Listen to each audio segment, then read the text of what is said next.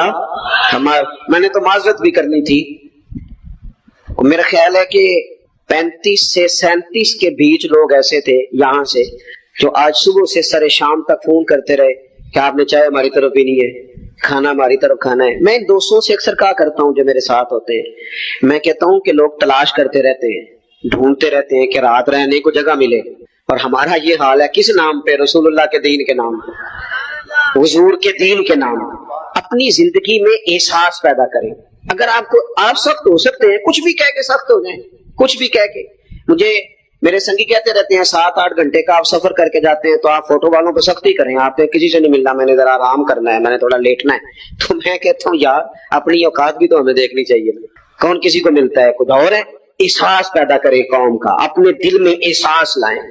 جب آپ سخت ہو جاتے ہیں نا تو پھر آپ سب کے لیے ہو جاتے ہیں. جب بندہ سخت ہو جاتا ہے نا, تھوڑا تھوڑا نا ہمیں لالچی بنایا گیا ہے, مختلف چیزوں پہ انعام رکھے گئے, مختلف رنگوں میں لوگوں کو مختلف انداز میں قائل کیا گیا, مزاجوں میں کچھ بھرا گیا ہے. وہ اس طرح کا ماحول بن گیا کہ باپ نے جوانی پتر کو دے دی.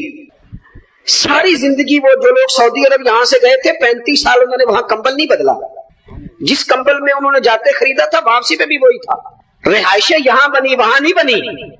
میں نے بیرون ملک ایسے لوگ دیکھے ہیں جو 3 وقت روٹی نہیں کھاتے, 2 وقت کھاتے ہیں کہ گھر پیسے بھیجنے. لیکن لالچ اتنا عروج پہ چلا جاتا ہے بعض گھروں کا, سب کا نہیں بعض کا, کہ اسی باپ کو جس نے زندگی لگا دی, بچے کہہ رہے ہوتے ہیں ابا جی آپ کو ڈب کا کام کر لیتے تو آج ہمارے بارے نے ارے نہ ہو جاتے. مجھے ایک بزرگ فرمانے لگے پیر صاحب بالا کو بھی عزت کران لی, ابے دا مالدار ہونا ضروری ہے. خدا را اس سے باہر آئے, احساس پیدا کرے. جب احساس آ جائے, قرآن مجید نے میرے نبی پاک کی شان یہ بیان کی ہے کہ عزیز علیہ ما عنتم حریص علیکم بالمؤمنین رؤوف الرحیم. یہ کمال ہے, اس سے آگے کیا کوئی حاشیہ دے سکتا ہے. رب فرماتا ہے لوگوں تم مشقت میں پڑھو تو میرے نبی کو تکلیف ہوتی ہے. آپ کبھی حدیثیں پڑھے نا تو رونگٹے کھڑے ہوتے ہیں. آپ کو درجنوں حدیثیں اس عنوان کی ملے گی کہ حضور فرماتے ہیں میرا دل کرتا ہے لمبی نماز پڑھاؤں, نماز اللہ کی, دل حضور کا کرتا ہے. فرمایا دل کرتا ہے لمبی نماز پڑھاؤں, لیکن پیچھے سے کسی بچے کے رونے کی آواز آتی ہے, کسی بوڑھے بیمار کا خیال آتا ہے, میں نماز چھوٹی کر دیتا ہوں. حضور فرماتے ہیں میرا دل کرتا تھا ہر وضو کے ساتھ مسواک ضروری قرار دے دوں, پر تمہیں تکلیف ہوگی, نہیں ضروری قرار دے. آپ احساس کی شدت تو دیکھیں. فرمایا میرا جی چاہتا تھا کہ میں تہجد اپنی امت پہ ضروری قرار دے دوں, لیکن میں نے اپنی چاہت نہیں دیکھی, غلاموں تمہاری نیند دیکھی ہے. وہ دوستو اتنا احساس, دشمن جب قابو آتے ہیں نا. میں نے ایک اور بھی عرض کر دی ہے چلتے چلتے,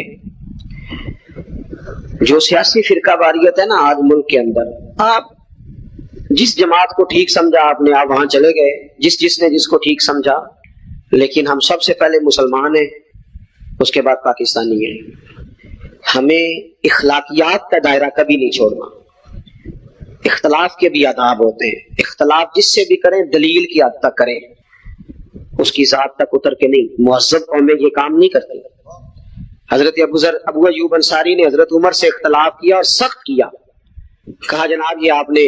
حضرت عمر کو بات کرنے لگے تو حضرت ابو ایوب انصاری کھڑے ہو گئے, کہنے لگے یا حضرت ابو ذر غفاری کھڑے ہو کے کہنے لگے نہ آپ کی بات مانیں گے نہ آپ کی اطاعت کریں گے. فرمایا میں نے کیا کیا ہے؟ تو کہنے لگے چادر تو ایک بٹی تھی, تو آپ نے اسی چادر کا کرتا اسی کا تامت کیسے بنا لیا؟ حضرت عمر فاروق نے, انہوں نے سوال کیا تھا, حضرت عمر نے دلیل دی. فرمایا میرے بیٹے سے پوچھ لو. حضرت عبداللہ ابن عمر کہنے لگے ایک چادر چونکہ مجھے بھی ملی تھی میں نے اپنے ابا کو دے دی, لہذا کرتا بھی بن گیا. اور اب ہمارے ہاں نا دلیل ملنے پر بھی لوگ اعتراض نہیں چھوڑتے, کیونکہ ذاتی ہوتا ہے نا, دلیل تک تو اختلاف ہوتا نہیں. او میرے بھائی اختلاف کے بھی آداب ہونے چاہیے. تو کسی نے کہا تھا کہ تعلق توڑ دینے کے بھی کچھ آداب ہوتے ہیں.